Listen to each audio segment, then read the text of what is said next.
আসসালামু আলাইকুম ওয়া রাহমাতুল্লাহি ওয়া বারাকাতুহু। মহান রব্বুল আলামিনের দরবারে লক্ষ লক্ষ কোটি কোটি শুকর এবং সুজুদ পেশ করতেছি জন্য যে মহান রব্বুল আলামিন আজকের পবিত্র মাহে রজবের প্রথম জুমার নামাজের জন্য আল্লাহর এই ঘর জাহাঙ্গীর জামে মসজিদে আসার বসার ইবাদত বন্দেগী করার তৌফিক দান করেছেন। সেজন্য মহান রবের দরবারে আমরা সকলে সমবেত কণ্ঠে উচ্চ আওয়াজে সবটুকু ভালোবাসা উজাড় করে দিয়ে বলি আলহামদুলিল্লাহ। সাথে সাথে লক্ষ লক্ষ কোটি কোটি দরুদ এবং সালামের হাদিয়া প্রেরণ করছি মানবতার মহান মুক্তির কাণ্ডারি, শফাতের কাণ্ডারি, গুনাহগার উম্মতের কাণ্ডারি আকাম ওয়ালা তাজিদার মদিনা নূরে মুজাসসাম রাহমাতাল লিল আলামিন শফিউল মুজনিবিন হুজুর কুন্নু সাল্লাল্লাহু আলাইহি ওয়াসাল্লাম রাজু শরীফে সাথে সাথে শুকরিয়া আদায় করতেছি হযরতে খাজা গরিব নওয়াজ রাহমাতুল্লাহ আলাইহি সহ বিশ্বের সমস্ত আউলিয়া কিরামদের। আল্লাহ পাক রব্বুল আলামিন আমাদের সকলের হাজিরকে কবুল করুক, সকল বলেন আমিন। সম্মানিত উপস্থিতি, আজকে এক হচ্ছে আহলে সুন্নাত ওয়াল জামাতের আকীদা সম্পর্কে আলোচনা, দ্বিতীয়ত হযরত খাজা গরিব নওয়াজ রাহমাতুল্লাহ আলাইহি সম্পর্কে আলোচনা এবং পাশাপাশি একটা বরকতময় মাস, যে মাসটার আগমনের সাথে সাথে হুজুর সাল্লাল্লাহু আলাইহি ওয়াসাল্লাম একটা দোয়া পড়তেন। আমরা সকলে মুখে মুখে দোয়াটা পড়ি, সবার করেন আল্লাহুম্মা বারিক লানা ফি রজবি ওয়া শাবান ওয়া বাল্লিগনা রমাদান। এই দোয়াটা হুজুর সাল্লাল্লাহু আলাইহি ওয়াসাল্লাম রজবের চাঁদ উদিত হলে দোয়াটা পড়তেন। অর্থ, হে আল্লাহ, রজব এবং শাবান মাসে আমাদের বরকত দান করুন এবং রমজান পর্যন্ত আমাদের পৌঁছান। সুবহানাল্লাহ বলেন না? তো রজব মাস আরও বরকতময়, এই জন্য হুজুর সাল্লাল্লাহু আলাইহি সাল্লাম মেরাজে গিয়েছেন রজব মাসের 27 তারিখ। 26 তারিখ দিবাগত রাত্রিতে হুজুর সাল্লাল্লাহু আলাইহি সাল্লাম কোথায় গিয়েছেন? মেরাজ। এই জন্য এটা বরকতময় মাস, ইবাদত বন্দি করার মাস, ইবাদত অর্থাৎ ইবাদতের বীজ রোপণ করার মাস হচ্ছে রজব মাস। সুবহানাল্লাহ। ইবাদতের পরিচর্যা, ফসল পরিচর্যা করার মাস সেটা হচ্ছে শাবান মাস। সুবহানাল্লাহ বলেন না? সেটাও বরকতময়, কেননা শাবান মাসে একটা রাত আছে লাইলাতুল বারাত, শবে বরাত। এই জন্য শাবান মাসটাও দামি। তারপরে হচ্ছে রমজান। রমজানের কথা তো আর বলার দরকার নাই, সেটা এমনিই দামি। সুবহানাল্লাহ বলেন না? তো এই 3টা মাসের জন্য আল্লাহ রাসূল দোয়া করেছেন। এই জন্য এই মাসকে আমরা গুরুত্বের সহিত নেব। নিজেকে পরিশুদ্ধ করার জন্য এই মাসটাকে আমরা কি করব? বাছাই করব। আল্লাহ সুবহানাহু বলতেছেন, মুহাম্মাদুর রাসূলুল্লাহ সাল্লাল্লাহু আলাইহি ওয়াসাল্লাম ওয়াল্লাযীনা মা'আহু আশিদ্দা আলাল কুফার। আল্লাহ তাআলা বলতেছেন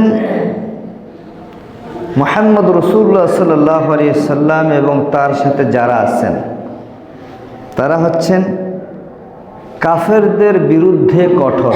কাফেরদের বিরুদ্ধে কি? কঠোর। এবং রুহামাউ বাইনাহুম তারাহুম রুকআন সুজদান ইয়াবতাগুনা ফাদলাম মিনাল্লাহি ওয়া রিদওয়ানা। তারা কাফেরদের ব্যাপারে কঠোর হলেও তারা পরস্পর দয়াশীল। সুবহানাল্লাহ বলেন না? পরস্পর একে অপরের প্রতি দয়াশীল। এটা কে বলতেছেন? আল্লাহ বলতেছেন তারাহুম রুকআন সুজদান ইয়াবতাগুনা। আল্লাহর অনুগ্রহ এবং সন্তুষ্টি তালাশে কামনায় আল্লাহ বলতেছেন তুমি তাদেরকে রুকুকারী সিজদাকারী হিসাবে পাবে। সুবহানাল্লাহ বলেন না? তাহলে বোঝা যাচ্ছে যারা রাসূল সাল্লাল্লাহু আলাইহি ওয়াসাল্লাম এবং তার সঙ্গী হবেন তারা কাফেরদের বিরুদ্ধে কঠোর, মুসলিম পরস্পর একে অপরের প্রতি দয়াশীল এবং তারা আল্লাহর অনুগ্রহ কামনায় তারা সিজদাকারী হবে, রুকুকারী হবে। এটা আল্লাহ বলতেছেন তারাহুম, তোমরা তাদেরকে দেখবে তারা রুকুকারী, তারা সিজদাকারী। সুবহানাল্লাহ বলেন না? মিনাল্লাহ, আল্লাহ তাআলার পক্ষ থেকে, ওয়ারিদওয়ানা, এবং আল্লাহ তাদের প্রতি সন্তুষ্টি, আল্লাহর সন্তুষ্টি। সুবহানাল্লাহ বলেন না? সুতরাং আহলে সুন্নাত ওয়াল জামাতের আকীদা হচ্ছে ইন্না রাসূলুনা মুহাম্মদুর রাসূলুল্লাহ সাল্লাল্লাহু আলাইহি ওয়াসাল্লাম খাতামুন নাবিয়্যিন। আমাদের আকীদা, আমাদের বিশ্বাস, রাসূল পাক সাল্লাল্লাহু আলাইহি ওয়াসাল্লাম তিনি হচ্ছেন শেষ নবী। তিনি কি শেষ নবী? তারপরে কোন নবী আসার সম্ভাবনা নেই, একদম 1%ও নেই। লা নাবিয়্যা বা'দা। আল্লাহর হাবিব বলতেছেন রাসূলের পরে, আমার পরে কোনো নবী নাই। ফামানিত্তাআন নাবুওয়াতা বা'দা খাতামান নাবুওয়াতা ফাহুয়া কাযিব ওয়া দাজ্জাল। যে ব্যক্তি আমার পরে নবুয়তের দাবিদার হবেন, কেউ যদি নবী দাবি করে, আল্লাহ রাসূল বলতেছেন সে ব্যক্তি কাজ্জাব। কাজ্জাব মানে মিথ্যাবাদী, দাজ্জাল সে মিথ্যাবাদী, দাজ্জাল। ওমান জামা ইমকানু নবিয়্যু বাদাহু ফাহুয়া কাফির। আমার পরে যদি কোনো নবীর আসার সম্ভাবনা আছে এইরকম ধারণা করলে সেই ব্যক্তিও কাফের, সে ব্যক্তিও। قال الله تعالى ما كان محمد أبا أحد من رجالكم। হুজুর সাল্লাল্লাহু আলাইহি সাল্লাম, আল্লাহ বলতেছেন হুজুর সাল্লাল্লাহু আলাইহি সাল্লাম মা কানা মুহাম্মাদুন আবা আহাদিম মিন রিজালিকুম, তিনি কোন ব্যক্তির পিতা নন, তিনি কোন ব্যক্তি, ওয়ালাকিন রাসূলুল্লাহ ওয়া খাতামান নাবিয়্যিন, বরঞ্চ তিনি আল্লাহর রাসূল এবং শেষ নবী। ক্বালা রাসূলুল্লাহ সাল্লাল্লাহু আলাইহি ওয়াসাল্লাম সায়াকুনু ফি উম্মতি কাযাবুনা সালাসুনা কুল্লুহুম ইয়াজআমু আন্নাহু নবী। আল্লাহর হাবিব ইরশাদ করতেছেন নচির আমার উম্মতের মধ্যে 30 জন মিথ্যাবাদী হবে, তাদের প্রত্যেকের ধারণা আন্নাহু নাবিয়্যু, তাদের প্রত্যেকের ধারণা হচ্ছে তারা নবী। নাউজুবিল্লাহ বলেন না? ওয়া আনা খাতামান নাবিয়্যিন লা নাবিয়্যা বা'দি, বরঞ্চ আমি শেষ নবী, আমার পরে কোনো নবী নাই। সুতরাং আমাদের নবী হচ্ছেন কি? শেষ নবী। তো এই শেষ নবী, নবীর পরে কোনো নবী নাই, তবে নবীদের দায়িত্ব পালন করবেন কে? নবী নাই, নবীর দায়িত্ব পালনকারী কে? এরা হচ্ছেন প্রথম নাম্বার হচ্ছেন সিদ্দিকিন। তারা কি? সিদ্দিক, সত্যবাদী যারা, সলিহিন যারা, যারা আল্লাহর প্রিয় বান্দা, আল্লাহর ওলিরা। আল উলামা ওয়ারাসাতুল আম্বিয়া, আলেম ওলামা, হক্কানি আলেম ওলামা, পীর মাশায়েখ, আল্লাহর ওলিরা, তারাই হচ্ছেন নবীদের ওয়ারিস, তারাই নবীদের দায়িত্ব পালন করবেন। সুবহানাল্লাহ। তেমনি ভাবে ভারতবর্ষে এমন একজন বিখ্যাত আল্লাহর ওলি এসেছেন যার নাম খাজা গরিব নওয়াজ হিসেবে আমরা চিনি। তার আসল নাম হচ্ছে হাসান সানজারি। তার নাম কি? হাসান সানজারি। তার আব্বার নাম গিয়াসউদ্দিন, তার আম্মার নাম উম্মুল ওয়ারা।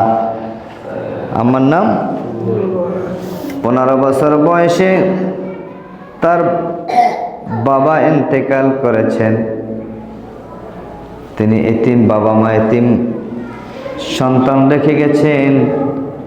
এতিমের হক হরণ হয়, হয় না? ভাই বোধ ভাইজি এরা থাকলে, এরা যদি এতিম হয়ে যায় আমাদের দেশে তাদেরকে হরণ করে, তাদের হক নষ্ট করে, তাদের হক দিতে চায় না। কিন্তু আল্লাহর ওলির হক তিনি বুঝে পেয়েছেন। তার আব্বার দিনের একটা খেজুরের আঙ্কুরের বাগান পেয়েছেন, আঙ্কুরের বাগান পেয়েছেন অল্প বয়সী হজরত হাসান সঞ্জারি।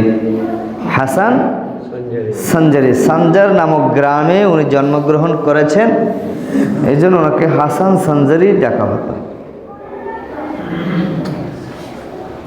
হাসান সঞ্জারি রহমাতুল্লাহ আলাই আঙ্গুর বাগানের পরিচর্যা করতেছিলেন। কিসের বাগান?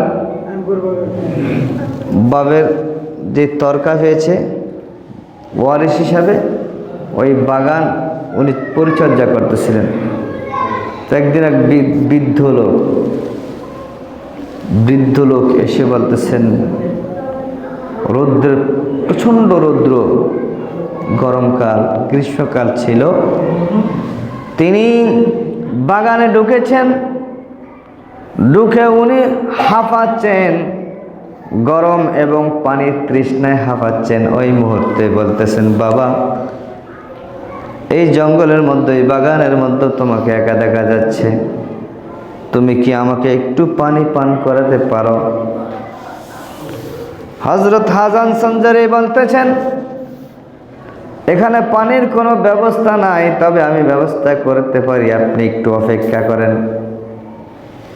ইনি বেছে বেছে পাকা পাকা আঙ্গুর ফল ফেরে চিবে রস বের করে এক গ্লাস আঙ্গুর রসের শরবত দিলেন। সুবহানাল্লাহ।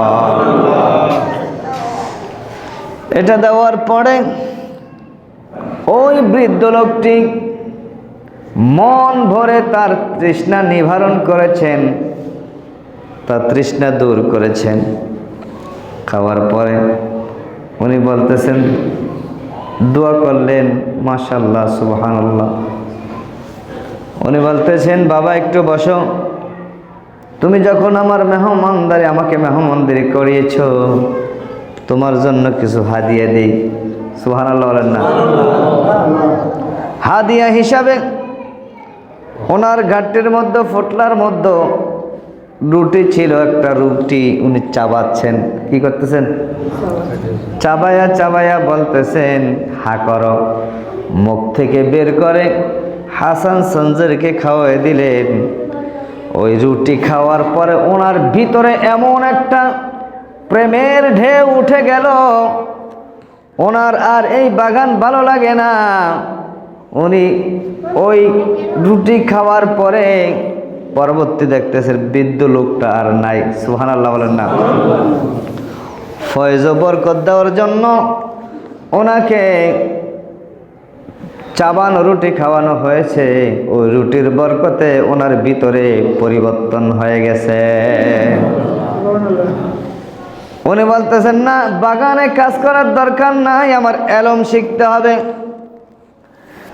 এলম শিক্ষা করার জন্য বাগান, বাড়ি, বিটা সব কিছু বিক্রি করে উনি সোজা চলে গেলেন মদিনা শরীফে। সুবহানাল্লাহ। রাসূলের রওজা মুবারকে অবস্থান করতেছিলেন। কিছুদিন থাকার পরে উনি ওইখানে থাকার পরে ওখানে খেদমত করতে লাগলেন, খেদমত করলেন। একদিন রওজা মুবারক থেকে ডাক আসলো, রওজা মুবারক থেকে ডাক আসলো, খাদেমকে বলা হলো, ও খাদেম যাও, হাসান নামক এক ব্যক্তি আছে, তাকে ভারতবর্ষে পাঠায় দাও। সুবহানাল্লাহ। হাসানকে সাথে সাথে হাসান দাঁড়িয়ে গেল, বলতেছে, ওই হাসান নয়, যিনি হাসান সঞ্জারি, তাকে ডাকো। ইনি কাঁদতে কাঁদতে রওজার পাশে গেলেন।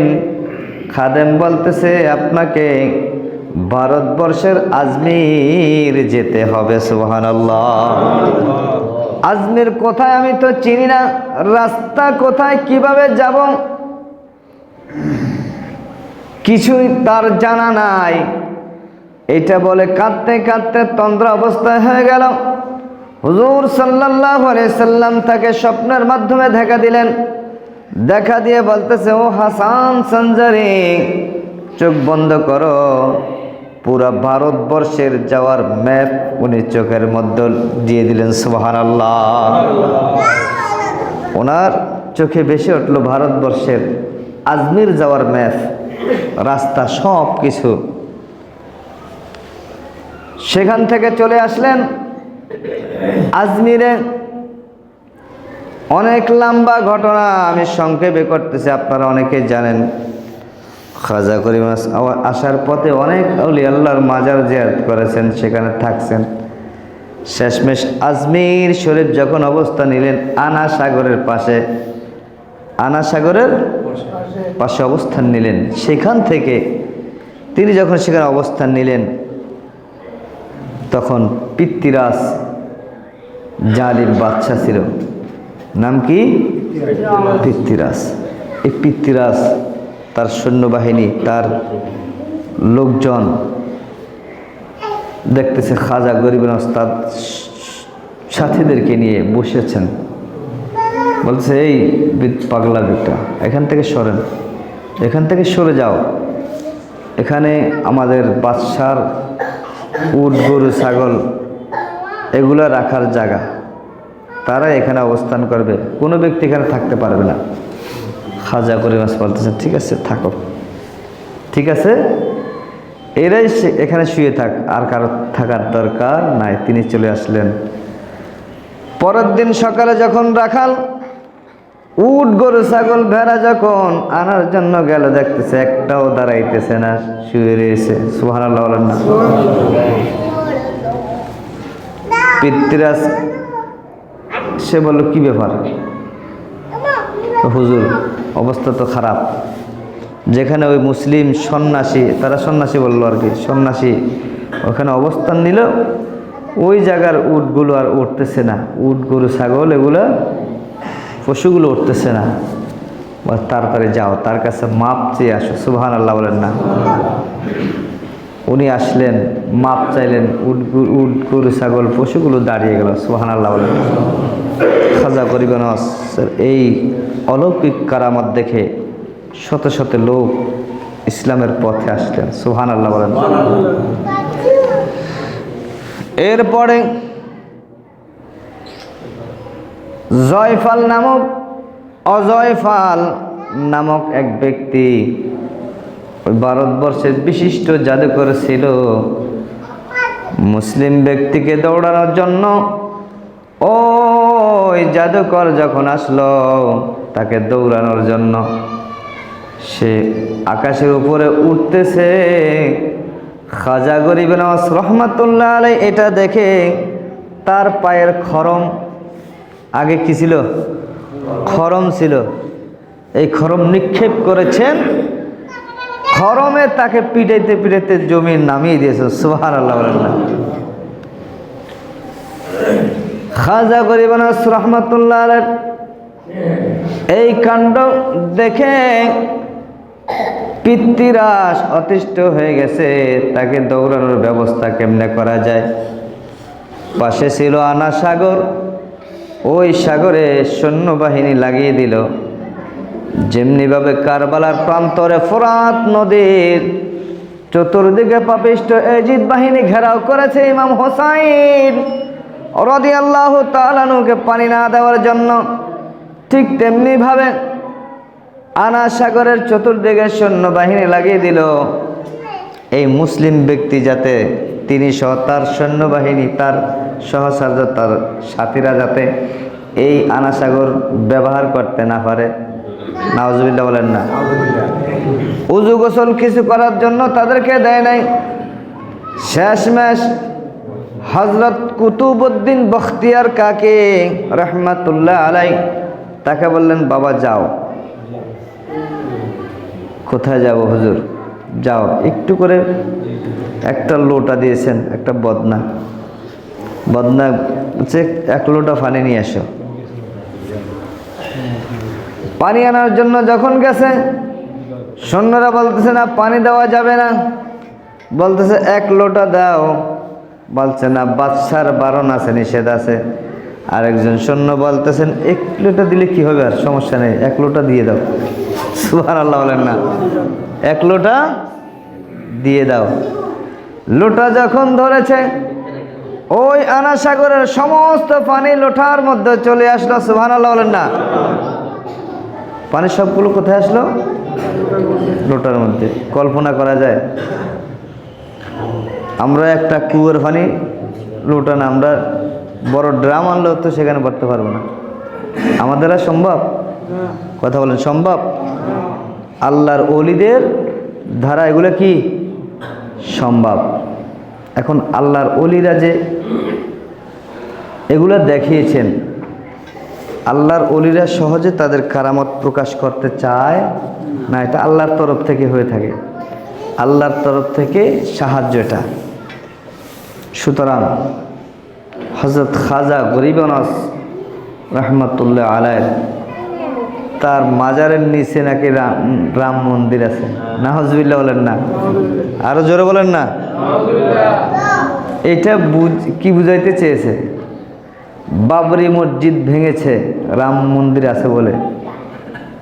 এখন খাজা গরিব নওয়াজ রহমতুল্লাহ আলাইহি তাকে নিয়ে লেগে পড়েছেন। আচ্ছা বলেন তো, ওনার সেখানে হাত দেওয়ার ক্ষমতা কারো আছে? গিয়ে দেখো না কি অবস্থা হয়, গিয়েই দেখো।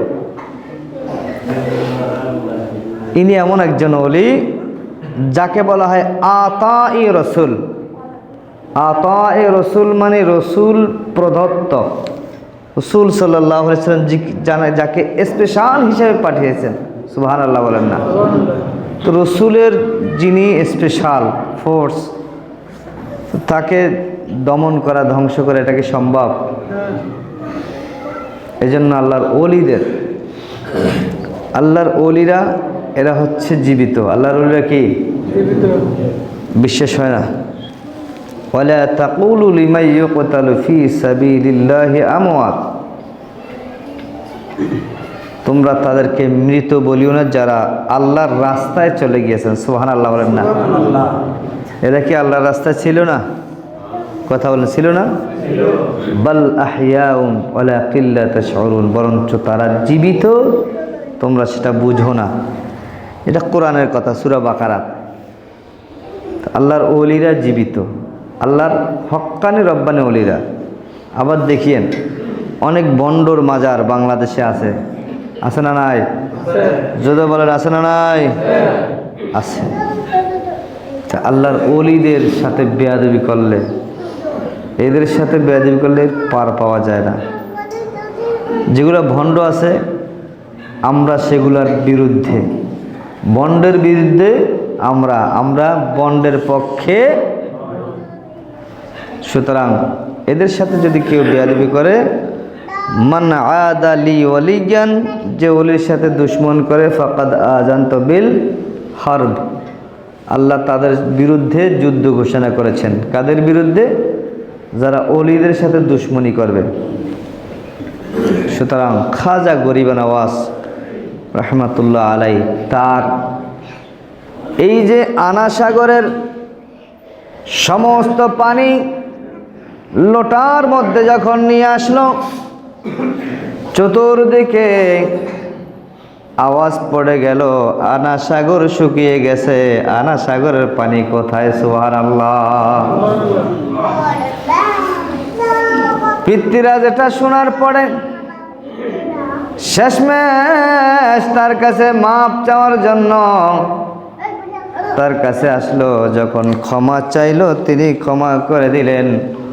ওই পানি ঢেলে দেওয়ার পরে আবার ওই আনা সাগরের পানি পরিপূর্ণ হয়ে গেল। সুবহানাল্লাহ। এটা খাজা গরিবে নওয়াজ রহমতুল্লাহ আলাইহির এটা একটা জ্যান্ত কেরামত। এখন আপনারা বলবেন এই কিসসা কাহিনী এগুলো বলে দরকার কি? এগুলো জানার দরকার নাই? কথা বলেন না, জানার দরকার আছে না নাই? এর গুণাগুণ না জানলে আপনি এই ওষুধটার গুণ, এটা গ্যাস্ট্রিকের ওষুধ, এটা ব্যথার ওষুধ, এটা অ্যান্টিবায়োটিক, গুণাগুণ জানা না থাকলে ওটার ব্যবহার হয় না। কথা বোঝেন না মনে হয়? যেটার গুণাগুণ না জানি ওইটার ব্যবহার হয় না, ওটার সম্মানও হয় না। কথা বোঝেন না মনে হয়? ইউসুফ আলাইহিস সালাম একজন নবী ছিলেন। নবুয়ত পাওয়ার আগে জুলাইখা যখন তার সাথে অবৈধ সম্পর্ক করতে চেয়েছিলেন, তিনি পিছন দিকে পলায়ন করলেন। উনি দৌড় দিলেন, 7টা তালা মারা হয়েছে, 7টা কামরায়। উনি কোন তালা খুলবে না বন্ধ না খোলা সেই দিকে চায় নাই। আল্লাহর ভয়ে এমন দৌড় দিয়েছেন, দৌড়ের সাথে সাথে সমস্ত তালাগুলো খুলে গিয়েছেন। সুবহানাল্লাহ। সমস্ত তালা কি খুলে গেছেন। এটা আল্লাহর সাহায্য। ওনাকে গুনাহ থেকে পবিত্র করার জন্য আল্লাহ তাআলার সাহায্য ছিল।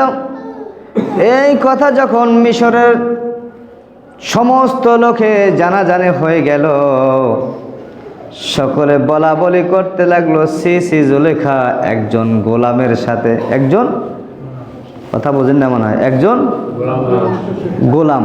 আমরা গোলাম, চাকর, আমাদের কর্মচারী, এগুলাকে আমরা নিম্ন চোখে দেখি। কথা বোঝেন না মনে হয়? কি চোখে? নিম্ন চোখে দেখি। এই কথা যখন জুলাইখার কানে আসলো, তিনি বলতেছেন, ঠিক আছে, মিশরের 40 জন বাছাই করা সুন্দর নারীদেরকে দাওয়াত দিল। সবার হাতে একটা করে ছুরি এবং একটা করে কমলা দিল, যে ইউসুফকে তোমাদেরকে দেখাবো। ইউসুফকে কি করব? দেখাবো। ইউসুফকে আনার সাথে সাথে তোমরা ওই ফল কাটা শুরু করবা। আমি সংক্ষেপে করতেছি, সময় কম। উনি ইউসুফকে আনলেন, 40 জন নারী, এই 40 জন নারী তাদের ফল কাটতে কাটতে হাত কেটে ফেলেছে ইউসুফকে দেখে। সুবহানাল্লাহ বলেন না?